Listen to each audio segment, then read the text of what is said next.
When I first read the message, my hands went cold. I'm taking the kids to my parents and asking for full custody. I stared at those words on my phone screen for a long time, wondering if this was real or some cruel prank. We had arguments, sure, but never once did I think she'd take it this far. My wife, Hannah, was always calm and composed, the type who avoided conflict. But now she was declaring war in a single text.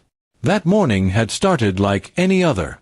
I left early for work after a brief, tense conversation about bills and schedules. She seemed distant lately, quiet, always scrolling through her phone or stepping outside to take calls.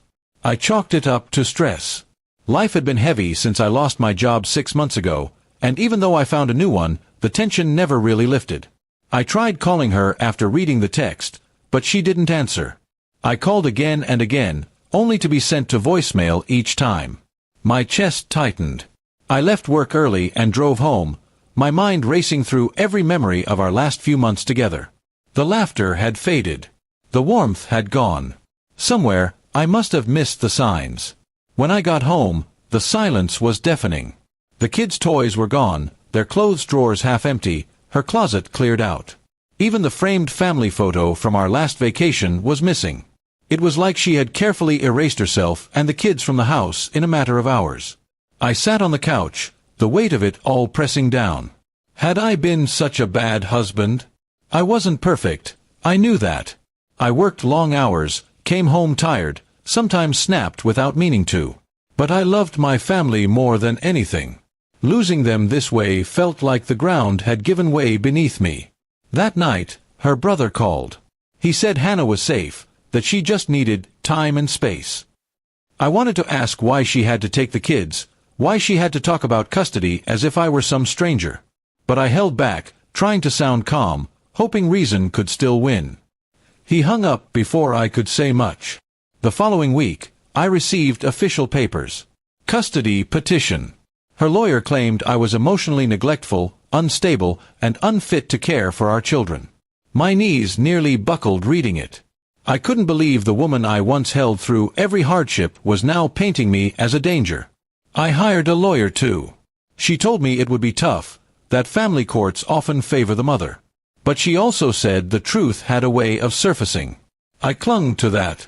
I started gathering everything, texts, photos, records of my involvement in the kids' lives. I wasn't going to lose them without a fight. Weeks passed. I barely slept. My house felt like a museum of memories. Every corner reminded me of laughter that no longer existed there. Yet, in that silence, I began to reflect. Maybe Hannah hadn't just left overnight. Maybe she had been slipping away for a long time, while I was too caught up trying to keep us financially afloat. The first hearing was tense. Hannah wouldn't even look at me. Her parents sat beside her, glaring as if I was some villain. I wanted to shout that they were wrong, that I was still the same man who had built a life with her. But instead, I kept calm and let my lawyer speak. During cross-examination, Hannah's own statements began to unravel. Her claims of me being absent didn't match with school records showing I attended every parent meeting. Her accusations of anger issues fell flat when witnesses, our neighbors and even her own cousin, described me as patient and gentle. After the hearing, I found Hannah outside, wiping tears from her eyes. For the first time in months, she looked unsure. I approached carefully and asked, "Why, Hannah? Why did you do this?" She didn't answer right away. Then, with trembling lips, she said, "I thought you stopped caring. I thought we were already over." It hit me then, she wasn't trying to destroy me out of hate. She was trying to protect herself from the emptiness she thought I'd left her in. Misunderstanding had grown between us like a wall. By the time either of us noticed, it was too high to climb easily. The court eventually ruled for shared custody. It wasn't a victory or defeat, it was a truce. I got to see my kids every week, and slowly, Hannah and I learned to speak without bitterness again. The wounds didn't vanish, but time began stitching them quietly.